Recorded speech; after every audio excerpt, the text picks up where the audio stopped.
Hello everyone, this is Nitish Chaudhary. तो हम आपके लिए लेके आ गए हैं थर्ड चैप्टर के क्वेश्चन आंसर।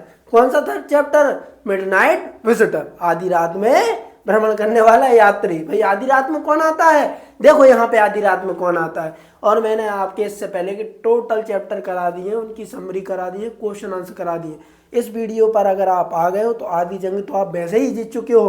क्यों? क्योंकि इस पर कौन पढ़ा रहा है? मैं पढ़ा रहा हूँ, नीतीश चौधरी पढ़ा रहा हूँ। एक एक वर्ड को पढ़ाता हूँ आपको, यहाँ पे एक एक वर्ड को समराइज करता हूँ, है ना। और आपको चिंता की कोई आवश्यकता नहीं, क्योंकि जो मैं पढ़ा रहा हूँ 100% इन्हीं से आपके बोर्ड एग्जाम में क्वेश्चन बनेंगे। और बनेंगे क्या? मध्य प्रदेश के लिए तो यही के यही रिपीट होते हैं।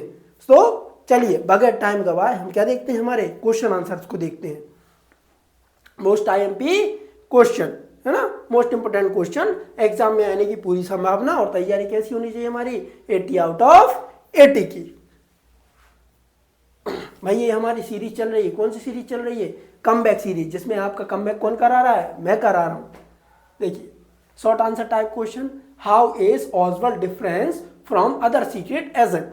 एजेंट, है ना, सीक्रेट एजेंट देखे तुम लोगों ने मूवियों में, उन्हीं की चर्चा चल रही है यहाँ पे। मगर जो ऑसवाल्ड है ना, वो दूसरे सीक्रेट एजेंट से किस प्रकार से अलग है या किस प्रकार से भिन्न है ना। कौन? हमारा ऑसवाल्ड। भाई ये कब आया था? है ना, ये आया था 2022 में, 2024 में आया था, इस बार भी आ सकता है। Oswald was very fat and sloppy. जो ऑसवाल्ड है ना, वो क्या है भाई? बहुत ज्यादा मोटा है और कैसा है? थुलथुला है। फैट मीन्स क्या होता है? मोटा। And did not fit the typical image of secret agent. और जो सीक्रेट एजेंट रहता है वो बिल्कुल उनकी तरह बिल्कुल भी नहीं लगता है। कौन नहीं लगता है? ऑसवाल्ड, है ना। ऑसवाल्ड सीक्रेट एजेंट की तरह बिल्कुल नहीं लगता, क्योंकि वो कैसा रहता है? मोटा और थुलथुला रहता है और उस प्रकार से कपड़े भी नहीं पहनता है जैसे कौन रहते हैं? Secret agent. मगर मैं आपको बता दूं भाई, जो जैसा नहीं लगता वो वास्तव में वैसा होता है ना। जिनको तुम समझते हो भाई ईयरबड्स लगाए, सूट बूट में चश्मा लगाए, वो ही अकेले सीक्रेट एजेंट होंगे, तो ये आपका मिथ है, ये गलत है। भाई सीक्रेट एजेंट ऐसे ऐसे रूपों में होते हैं, कभी भी उनको पहचाना नहीं जा सकता। धुरंधर मूवी देखी है ना, एक वो शर्मा जी थे, कितने साल पाकिस्तान में रह के आए थे, समझे? तो पहचान सकते हैं सीक्रेट एजेंटों को, हमारे आसपास रहते हैं मगर हम उनको नहीं पहचान पाते। अगर हम उनको पहचान लेंगे तो हमारा मतलब ही क्या? उनका मतलब ही क्या सीक्रेट एजेंट होने का। तो Oswald was very fat and sloppy. जो ऑसवाल्ड था ना, वो बहुत ज्यादा क्या था? मोटा था और तुलतुला था। And did not fit the typical image of secret agent. और वो सीक्रेट एजेंट बिल्कुल भी नहीं लगता था। क्लियर? ये वाला क्वेश्चन हो गया, है ना। इसको एक बार लिख के बहुत अच्छी से देख लेना और एक बार वीडियो पॉज करके देख लेना तो और अच्छे से हो जाएगा भाई। चलो, who is Fowler and what is this first authentic thrill of the day? है ना, ये बोल रहे हैं कि जो फाउलर है ना वो कौन है भाई। बेसिकली इसमें कितने? 3 कैरेक्टर थे। एक कौन? ऑसवाल्ड, दूसरा फाउलर, तीसरा कौन? मैक्स, है ना। इसमें जो ऑसवाल्ड और मैक्स है ना, वो दोनों क्या रहते हैं? सीक्रेट एजेंट रहते हैं, अपनी अपनी कंट्री के लिए काम करते हैं। उसमें क्या है भाई, दस्तावेज आना था, मिसाइल की उसमें कुछ इंफॉर्मेशन थी, वो ऑसवाल्ड लेने के लिए आया था। मगर जो मैक्स है ना, वो उससे छीनना चाहता था और उसके क्या भाई, उसके कमरे में जाके बैठ जाता है, मतलब पहले ही जाके, मतलब उस प्राइवेट की का बंदोबस्त करता है और जाके बैठ जाता है। और इसकी समरी मैंने पूरी टोटल करा दी है, 10 मिनट की समरी, बहुत अच्छे से समझ में आएगी। समरी मतलब पूरी स्टोरी मैंने उसमें बता के रखी है। अभी क्या चल रहा है हमारे? क्वेश्चन आंसर, ठीक है। तो जो फाउलर है ना, उसका फर्स्ट डे ऑथेंटिक थ्रिल्स, है ना, उसके पहले दिन का रोमांच क्या रहा? Fowler is a young writer. सबसे पहले तो वो बोल रहा है हु इज फाउलर। तो फाउलर कौन है भाई? Fowler is a young writer. वो क्या है भाई? ये एक यंग राइटर है। He comes to meet Oswald as he wants to write a book on detective. और वो किससे मिलने के लिए आता है? ऑसवाल्ड से मिलने के लिए आता है। और उसको क्या लिखनी थी भाई? एक बुक लिखनी थी। किसके ऊपर बुक लिखनी थी भाई? डिटेक्टिव्स, है ना। डिटेक्टिव्स क्या होते हैं भाई? जल्दी से बताओ, क्या होते हैं डिटेक्टिव्स? जासूसों के ऊपर उसको क्या लिखनी थी? एक बुक लिखनी थी। और जो फाउलर को ऐसा लगता है भाई गोलियां मोलियां चलेंगी, है ना, रोमांच होगा, उसी का वेट कर रहा था। मगर ऐसा कुछ उसे लग ही नहीं रहा था। वही गैलरी से उसके ऊपर छत पे चला जाता, उसको ऐसा कुछ नहीं लगता है कि मैं किसी सीक्रेट एजेंट के साथ हूं। देखो His first authentic thrill of the day was when he saw a man standing near the balcony door in Oswald's room holding a pistol towards Oswald and himself, है ना।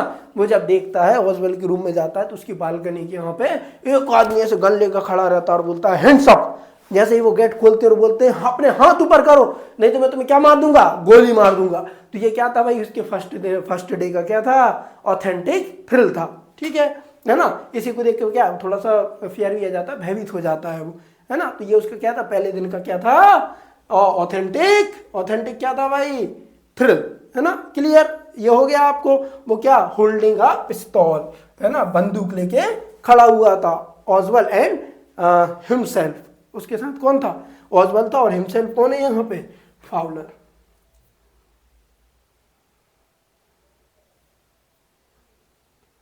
चलिए, हाउ डज ऑसवेल्ड से he got in, है ना। ऑसवेल्ड कैसे कहता है कि मैं किस प्रकार से कहाँ गया, रूम के अंदर। Oswald gets in his room as it is used to come every day तो the door, है ना। Oswald कहता है कि भाई जैसे हम प्रतिदिन कहाँ से आते हैं, डोर से आते हैं, वैसे ही आए हैं। However मतलब हालांकि, however means हालांकि, just to confuse Max he says that it is used to come every day through the door. He says that is a second time in the month that someone has got into the room, है ना। जो Oswald है ना, वो किसको, max को confuse करने के लिए ये कहता है कि भाई ऐसा दूसरी बार है कि कोई मेरे कमरे में आ गया है। किसको कंफ्यूज करने के लिए, मैक्स को कंफ्यूज करने के लिए। और वो उसमें क्या जिक्र करता है, एक बालकनी का जिक्र करता है कि दूसरी बार मेरी कोई कमरे में आया बालकनी से, और मैं होटल मैनेजमेंट की क्या करूंगा भाई, शिकायत भी करूंगा इसमें। तो ये बोलता है कौन, ऑसवेल्ड। उसको कंफ्यूज करने के लिए उसको ऐसे लगने लगता है कि बाजू में क्या है, बालकनी है, और जो फाउलर है उसको भी ऐसे ही लग रहा था। चलो, IE, है ना, इसका मतलब होता है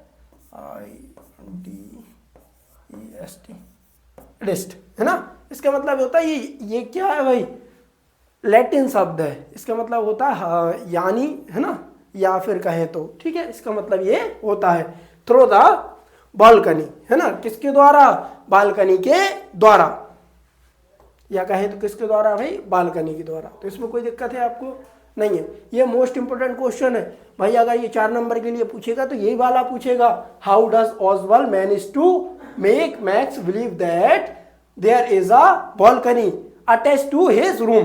जो ऑसवेल्ड है ना, वो मैक्स को किस प्रकार से विश्वास दिलाता है, मैक्स को फंसाने के लिए, कंफ्यूज करने के लिए, कि यहाँ पर क्या है, बालकनी है। Look back at his detailed description of it, what makes it is a convincing story. वो उसको क्या सुनाता है, कंफ्यूज करने के लिए कहानी सुनाता है। ऑसवेल्ड में नॉट बी फिजिकली स्मार्ट, और जो ऑसवेल्ड है ना, वो शारीरिक रूप से तो कैसा स्मार्ट नहीं लगता है, चुस्त या फिर smart, but he possessed an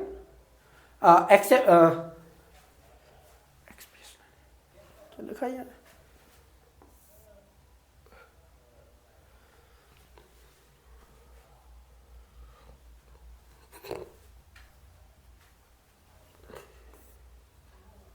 exceptionally sharp brain as he saw Max standing, है ना। मगर आम वास्तव में उसका क्या था भाई, उसका स्पेशल माइंड था, है ना, एक्सपेशनली शार्प ब्रेन था उसका।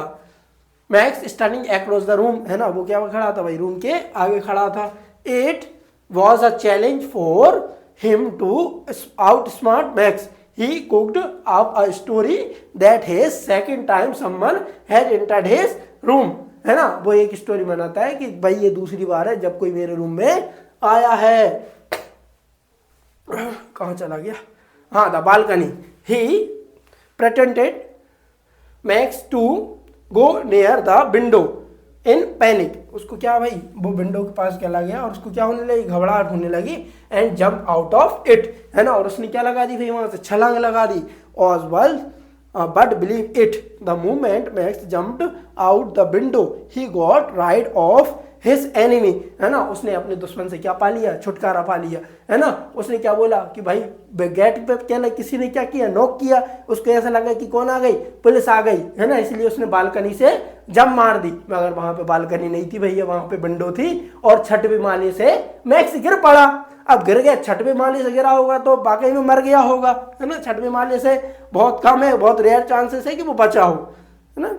Oswald's ability to think quickly and calmly in a situation of panic makes it convincing story, है ना। तो वो क्या करता है, अपनी मतलब सिचुएशन, पैनिक, घबराहट को दूर करता है और उसको दिखने नहीं देता है और उसको गिरा देता है स्टोरी बना के। तो जहां तक ये क्वेश्चन भी आपको हो गया होगा। चलिए भाई नेक्स्ट क्वेश्चन देखते हैं और हमारे ये अंतिम क्वेश्चन है। मैं 5 क्वेश्चन से ज्यादा लेके नहीं आया हूं आपको, इन 5 क्वेश्चन में से ही आपको पेपर में आएगा, है ना। और मैंने आपकी पूरी समरी करा दी है और बाई चांस कोई आ भी जाता है तो आपको इतना कुछ करा दिया है कि आप उसको हैंडल कर सकते हैं। हु वाज फाउलर, अब वो बोल रहा है फाउलर कौन था, तो अब भी हाल ही तो बताया था, Fowler was a young writer. Fowler कौन था, young writer. He wanted to meet Oswald as he wanted to write a book on detectives। बस इसलिए बनना चाहता था क्योंकि वो किस पर लिख रहा था, जासूसों पर एक किताब लिख रहा था। बस ये पूरे के पूरे हो चुके हैं। So thank you for watching. Next video में मिलते हैं, अ क्वेश्चन ऑफ ट्रस्ट।